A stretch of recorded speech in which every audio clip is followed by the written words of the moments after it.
ધોરણ 10માં વિદ્યાર્થી મિત્રો પરમ દિવસે વિજ્ઞાનનું પેપર છે પ્રી બોર્ડનું.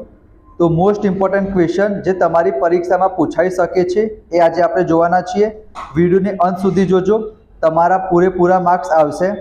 15મું ચેપ્ટર વિદ્યાર્થી મિત્રો આપણું પર્યાવરણ 10 માર્ક્સનું ચેપ્ટર છે અને મોસ્ટ ઇમ્પોર્ટન્ટ ક્વેશ્ચન જે તમારી પરીક્ષામાં પૂછાઈ શકે. પહેલો ક્વેશ્ચન તમે જોઈ શકો છો, અહીંયા 2 માર્ક્સમાં તમારી પરીક્ષામાં પૂછાય કે ટૂંકનો જ લખો પર્યાવરણ. તો અહીંયા તમે જોઈ શકો છો સજીવોના જીવન અને તેમના વિકાસને અસર કરતી બાહ્ય પરિસ્થિતિ અને પરિબળોના સરવાળાને આપણે વિદ્યાર્થી મિત્રો શું કહીશું? પર્યાવરણ કહીશું. એમાં તમે શું લખી શકો છો? એના 2 ઘટકો છે, જૈવિક અને અજૈવિક, એકબીજા ઉપર આધારિત છે, જે સમતુલા પર્યાવરણની સમતુલા માટે જરૂરી છે. એના પછી વિદ્યાર્થી મિત્રો શું લખેલું છે? પૃથ્વી પર વિવિધ પ્રદેશોની આબોહવા, ભૂમિ પ્રકાર અને ભૂતલીય પરિબળો બદલાતા રહે છે. તેથી જુદા જુદા પ્રદેશોનું પર્યાવરણ વિદ્યાર્થી મિત્રો બદલાય છે. અને તમે વિદ્યાર્થી મિત્રો મોસ્ટ ઇમ્પોર્ટન્ટ ક્વેશ્ચન બીજો કે નિવસન તંત્ર વિશે ટૂંકનો જ લખો. તો એની વ્યાખ્યા તમારે લખી દેવાની સૌથી પહેલાં કે બધા સજીવો, એની અંદર સૂક્ષ્મજીવો, વનસ્પતિઓ, માનવ સહિતના પ્રાણીઓ આવી જશે અને તેમની સાથે સંકળાયેલા ભૌતિક પર્યાવરણ વચ્ચેની આંતરક્રિયાથી બનતા તંત્રને નિવસન તંત્ર કહે છે. અહીંયા તમને સરસ રીતના જોઈ શકો છો, વસવાટના માધ્યમના આધારે નિવસન તંત્રના કેટલા પ્રકાર પડશે. એક તો છે સ્થળજ નિવસન તંત્ર અને બીજું છે જલજ નિવસન તંત્ર. જલ એટલે તમને ખબર પડે પાણી વિદ્યાર્થી મિત્રો, અને સ્થળજ એટલે શું થઈ જશે વિદ્યાર્થી મિત્રો? ભૂમિ. તેમાં જંગલ છે, તૃણભૂમિ છે, રણ છે, મીઠા જળ, નદી, ઝરણા, સરોવર, તળાવ આવી જશે અને ખારા જળમાં વિદ્યાર્થી મિત્રો દરિયાઈ આવી જશે. એની વિશેષતામાં તમે શું લખી શકો છો કે નિવસન તંત્રનું કદ નાનું પણ હોઈ શકે, મોટું પણ હોઈ શકે. એ ચોક્કસ બંધારણ ધરાવશે, ચોક્કસ કાર્ય કરશે અને દરેક નિવસન તંત્ર અન્ય નિવસન તંત્ર સાથે વિદ્યાર્થી મિત્રો ભરી જશે. આ ક્વેશ્ચન તમારી પરીક્ષામાં પૂછાઈ શકે છે. નિવસન તંત્ર વિશે સમજાવો, એના પ્રકાર જણાવો. એના પછી બગીચાને નિવસન તંત્ર શા માટે ગણવામાં આવે છે? એમાં તમે લખી શકો બહુ બધી વનસ્પતિ હશે, પછી બહુ બધા પ્રાણીઓ હશે, એકબીજા સાથે કનેક્ટેડ હશે. બરાબર, ઇમ્પોર્ટન્ટ ક્વેશ્ચન નથી.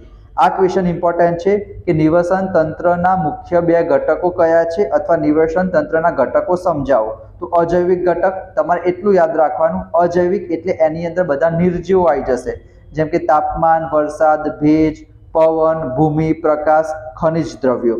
અને જૈવિક ઘટકોમાં વિદ્યાર્થી મિત્રો બધા સજીવો આવશે. એમાં તમે શું લખી શકો? ઉત્પાદકો લખી શકો, એના પછી ઉપભોગ્યો લખી શકો, વિઘટકોના સમૂહ લખી શકો. બરાબર. એમાં ઉત્પાદકો વિશે આપણે જો ચર્ચા કરીએ તો લખ્યું છે કે આ સજીવો સૂર્યપ્રકાશની હાજરીમાં પોતાનો ખોરાક જાતે બનાવશે. પ્રકાશ સંશ્લેષણની પ્રક્રિયા દરમિયાન આપણને ખબર જ છે ક્લોરોફિલની હાજરીમાં, તો એને કહેવાય છે વિદ્યાર્થી મિત્રો ઉત્પાદકો. એમાં પ્રકાશ સંશ્લેષણી બેક્ટેરિયા આવી જશે, લીલ આવી જશે અને લીલી વનસ્પતિ આવશે. ઉત્પાદકો સિવાય બીજા નંબરે આવશે વિદ્યાર્થી મિત્રો ઉપભોગ્યો. આ એક જ ક્વેશ્ચન છે જે તમારી પરીક્ષામાં પૂછાઈ જાય છે કે જે સજીવો ઉત્પાદકો દ્વારા ઉત્પાદિત થયેલા ખોરાક પર પ્રત્યક્ષ એટલે કે સીધી રીતે અથવા તો પરોક્ષ એટલે આડી અવળી રીતે આધારિત હોય એને વિદ્યાર્થી મિત્રો ઉપભોગ્યો અને બીજું નામ છે ઉપભોક્તા કહેવાય. એમાં ક્લોરોફિલ વિહીન વનસ્પતિઓ આવશે અને વિષમપોષી સજીવો આવશે. એમાં તૃણાહારી તો આપણને ખબર જ છે જે શાકાહારી કહેવાય, ગાય, હરણ, જેને પ્રથમ ક્રમના ઉપભોગી પણ કહેવાય છે વિદ્યાર્થી મિત્રો. લીલી વનસ્પતિઓ શું કરશે? એનો ખોરાક તરીકે ઉપયોગ કરશે તૃણાહારીમાં. એના પછી બીજા નંબરે વિદ્યાર્થી મિત્રો માંસાહારી. એ શું કરશે? અન્ય પ્રાણીઓનું ભક્ષણ કરી એટલે કે એમને મારીને ખોરાક મેળવશે. એમાં 2 આવશે, દ્વિતીય ક્રમના અને તૃતીય ક્રમના. જો દ્વિતીય ક્રમના હશે તો તૃણાહારી પ્રાણીઓ એટલે કે શાકાહારી પ્રાણીઓને મારીને એમનો ખોરાક મેળવશે અને જો તૃતીય ક્રમના હશે તો અન્ય માંસાહારી પ્રાણીઓનું ભક્ષણ કરશે. સર્વાહારી એટલે મિશ્રાહારી પણ કહેવાય વિદ્યાર્થી મિત્રો, જેમ કે વનસ્પતિ અને પ્રાણી બંનેનો ખોરાક તરીકે ઉપયોગ કરશે એટલે કે શાકાહારી અને માંસાહારી બંને હશે. એના પછી વિદ્યાર્થી મિત્રો પરોપજીવી. પરોપજીવીમાં શું આવશે? તેઓ યજમાન સજીવમાંથી પ્રવાહી પોષક દ્રવ્યોનું સીધું પોષણ કરશે, શોષણ કરશે. એમાં પ્લાઝ્મોડિયમ, યકૃત કૃમિ અને અમરવેલ આવશે. એના પછી વિઘટકો પણ તમારી પરીક્ષામાં પૂછાય છે કે જટિલ કાર્બનિક પદાર્થોનું સરળ અકાર્બનિક પદાર્થોમાં વિઘટન જે કરશે એને આપણે વિઘટકો કહીશું. એમાં જીવાણુ એટલે કે બેક્ટેરિયા આવી જશે, અમુક ફૂગ આવી જશે વિદ્યાર્થી મિત્રો, અને સજીવોના ઉત્સર્ગ દ્રવ્યોનું વિઘટન કરે છે. બરાબર છે વિદ્યાર્થી મિત્રો. આહાર શૃંખલા અને પોષક સ્તરો 2 થી 3 માર્ક્સમાં પૂછાઈ શકે છે. તો શું લખ્યું છે કે નિવસન તંત્રના સજીવો તેમની ખોરાક જરૂરિયાત માટે એકબીજા ઉપર આધાર રાખે છે. એના પછી તમે લખી શકો ક્રમિક રીતે એકબીજા ઉપર આધાર રાખશે. એના પછી 3 અથવા 4 ચરણની હશે વિદ્યાર્થી મિત્રો. દરેક ચરણને તબક્કો અથવા કડીની રચના કરશે. ઉત્પાદકો એટલે કે સ્વયંપોષી એ સૌથી પહેલા આવશે વિદ્યાર્થી મિત્રો. પ્રથમ પોષક સ્તર આવશે. એના ઉપર અહીંયા તમે જોઈ શકો છો કે ઉત્પાદકો, એના ઉપર આવશે પ્રાથમિક ઉપભોગ્યો, એના ઉપર આવશે દ્વિતીય ઉપભોગ્યો, અને સૌથી ઉપર આવશે વિદ્યાર્થી મિત્રો તૃતીય ઉપભોગ્યો. તમે આ પ્રમાણે ત્રિકોણ દોરી દેજો વિદ્યાર્થી મિત્રો. તમે અંદરના ચિત્ર નહીં દોરો તો ચાલશે, બાજુમાં તમે લખી શકો છો, એ પણ લખી દેજો કે ઉપભોગ્યો જેનું નામ વિષમપોષી છે એ સૌથી પહેલા શું કરશે, અન્ય સજીવોમાંથી ઉર્જા મેળવશે. પછી તૃણાહારીઓ જેને આપણે પ્રાથમિક ઉપભોગ્યો કહીશું એ દ્વિતીય પોષક સ્તર આવશે. નાના માંસાહારી એ તૃતીય પોષક સ્તર, અને મોટા માંસાહારી જેને આપણે તૃતીય ઉપભોગ્યો અથવા ચોથું પોષક સ્તર કહીશું વિદ્યાર્થી મિત્રો. આ તમારે લખી દેવાનું એટલે તમને પૂરા માર્ક્સ મળી જશે. એના પછી ઉર્જાનો પ્રવાહ આઈ થિંક નહીં પૂછાય વિદ્યાર્થી મિત્રો. એના સિવાય વિદ્યાર્થી મિત્રો નિવસન તંત્રમાં ઉર્જાવરના અભ્યાસ પરથી સમજૂતીના મુદ્દા એ પણ નહીં પૂછાતું. આહાર જાળ વિદ્યાર્થી મિત્રો તમારી પરીક્ષામાં પૂછાઈ જાય તો એમાં પણ તમારે ઉપર લખ્યું એવું જ થોડુંક લખવાનું છે કે સજીવો તેમની જરૂરિયાત પ્રમાણે એકબીજા ઉપર આધાર રાખશે, આહાર શૃંખલા બનાવશે, અને વિવિધ નિવસન તંત્રો હશે એ દરેક નિવસન તંત્રો સાથે કનેક્ટેડ હશે. વિવિધ આહાર શૃંખલાની લંબાઈ એમાં જે જટિલતા હશે બધાની અલગ અલગ હશે વિદ્યાર્થી મિત્રો. અહીંયા તમે જુઓ ઉત્પાદક આવશે, જેમ કે લીલી વનસ્પતિ છે એના ઉત્પાદકને કોણ ખાશે, તૃણાહારી ખાશે. તૃણાહારીને કોણ ખાશે, પ્રાથમિક માંસાહારી ખાશે, અને પ્રાથમિક માંસાહારીને ઉચ્ચ માંસાહારી ખાશે. અને આ પ્રમાણે વિદ્યાર્થી મિત્રો ચક્ર ચાલતું રહેશે. અને આને જ આપણે આહાર જાળ કહીશું. બરાબર. આહાર શૃંખલાઓની એક શાખાયુક્ત જારી રચના બનશે જેને આપણે આહાર જાળ કહીશું. જૈવિક વિશાલન પણ તમારી પરીક્ષામાં પૂછાય છે વિદ્યાર્થી મિત્રો. એમાં પણ થોડુંક એક જેવું જ છે કે સજીવો તેમની જરૂરિયાત પ્રમાણે એકબીજા ઉપર આધારિત રાખી આહાર શૃંખલાની રચના કરશે. અને આહાર શૃંખલાની મદદથી શું થશે, એક સ્તર બીજા સ્તર સાથે કનેક્ટેડ હશે. જૈવ અવિઘટનીય પદાર્થ પ્રવેશ કરે તો ઉપલા પોષક સ્તરે એની ક્રમશઃ વધારો થતો રહેશે. કૃષિ વનસ્પતિઓની વિવિધ રોગ અથવા તો કીટકોથી બચાવવા માટે આપણે જંતુનાશક રસાયણનો ઉપયોગ કરીશું. એ રસાયણો જમીનની સાથે સાથે પાણીમાં ભરશે, અને ત્યાંથી શું કરશે, અને એ પાણી કોણ પીશે, તૃણાહારી અથવા તો માંસાહારી પ્રાણી કોઈ પીશે તો એના શરીરમાં જશે. અને આ રસાયણો શું કરશે, જૈવ અવિઘટનીય હોવાથી તેઓ પ્રત્યેક પોષક સ્તરમાં વધારો થશે, અને એને આપણે શું કહીશું, જૈવ વિશાલન ઘટના કહીશું. અને કોઈ પણ આહાર શૃંખલામાં જે મનુષ્ય સૌથી ઉપર હશે, તેથી આપણા શરીરમાં જો આ રસાયણો સૌથી વધુ માત્રામાં સંચય પામતા જાય તો કૃષિ ઉત્પાદન વધારે મેળવવા માટે એની આવશ્યકતા આપણે ઓછી કરીએ એટલું સારું રહેવાય.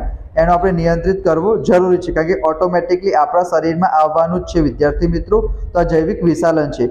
જો તમે થોડુંક સાંભળશો તો પણ તમે પરમ દિવસના પેપરમાં લખી શકશો. તો વિડીયોને અંત સુધી જોજો, બધા જ વિડીયો જોઈ લેજો. માર્ચ 2024 માટે તો તમને જબરદસ્ત સ્ટ્રેટેજી આપવાનો છું, તો સબસ્ક્રાઇબ કરી દેજો વિદ્યાર્થી મિત્રો. એક ઓઝોનવાળો તમારી પરીક્ષામાં પૂછાઈ જાય છે, પાર જાંબલી કિરણવાળો. તો ઓઝોન સ્તર એ વિદ્યાર્થી મિત્રો સ્ટ્રેટોસ્ફિયરમાં આવેલું હોય છે. પહેલું ટ્રોપોસ્ફિયર આવે, એના પછી સ્ટ્રેટોસ્ફિયર આવશે. ઓક્સિજનના 3 પરમાણુથી ઓઝોન બનશે. ઓઝોન શું કરશે, જે સૂર્યપ્રકાશમાંથી યુવી રેઝ આવતા હશે, અલ્ટ્રાવાયોલેટ રેઝ એટલે કે પારજાંબલી વિકિરણો આવતા હશે, જો આપણા શરીર ઉપર ડાયરેક્ટ પડે તો સ્કિન કેન્સર થાય, ત્વચાનું કેન્સર થાય. તો એ શું કરશે, જે ઓઝોન હશે ને એ યુવી રેઝને શોષી લેશે, જેથી એની તીવ્રતા થોડીક ઓછી થઈ જશે. અને ઓક્સિજનનો સ્વતંત્ર પરમાણુ એ ઓક્સિજનના અણુ સાથે ભેગો થઈ સંયોજક ઓઝોન અણુ બનાવે છે. તમે લખી શકો છો O+O2 O3. અને મેં તમને કીધું એ પ્રમાણે તમે સરસ મજાની આ પ્રમાણે આકૃતિ પણ દોરી દેવાની, જેથી એક્ઝામિનરને લાગે કે તમને આવું આવડે છે. બરાબર. એ પારજાંબલી વિકિરણોનું લંબાઈ ઓછી કરી દેશે, જેથી પૃથ્વી પરના સજીવોનું રક્ષણ કરે છે વિદ્યાર્થી મિત્રો. અને એક જૈવ વિઘટનીય કચરો અને જૈવ અવિઘટનીય કચરો એ તમારી પરીક્ષામાં પૂછાય છે.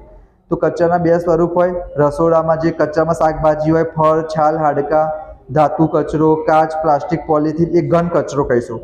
પ્રવાહી કચરો એ તો તમને ખબર પડી જાય કે જે પ્રવાહી હોય વિદ્યાર્થી મિત્રો. 2 પ્રકાર પડશે, જૈવ વિઘટનીય, જૈવ અવિઘટનીય.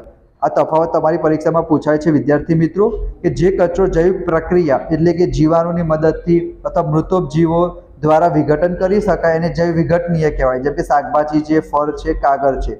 અને જૈવ અવિઘટનીય એટલે જેનું વિઘટન આપણે ના કરી શકતા હોઈએ, લાંબા સમય સુધી એમને પડ્યું રહે. જેમ કે પ્લાસ્ટિકને આપણે કોઈ જગ્યાએ દાટી દઈએ તો 10 વર્ષ પછી વિદ્યાર્થી મિત્રો એવું ને એવું નીકળશે, તો એને આપણે કહીશું વિદ્યાર્થી મિત્રો જૈવ અવિઘટનીય કચરો. પ્લાસ્ટિક છે, પોલિથીન છે, ધાતુ છે, એ જૈવ અવિઘટનીયમાં આવશે. તફાવત વિદ્યાર્થી મિત્રો તમારી પરીક્ષામાં પૂછાય છે.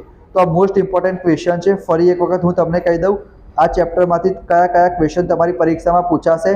જૈવ વિઘટનીય, જૈવ અવિઘટનીય, એના સિવાય આપણે કયા ક્વેશ્ચન જોયા હતા, એક ઓઝોનવાળો ક્વેશ્ચન જોયો હતો, જૈવિક વિશાલન છે, આહાર જાળ છે, એના સિવાય ઉપર આહાર શૃંખલાવાળો ક્વેશ્ચન જોયો હતો. આ પોષક સ્તરવાળો ક્વેશ્ચન તમારી પરીક્ષામાં પૂછાઈ શકે છે.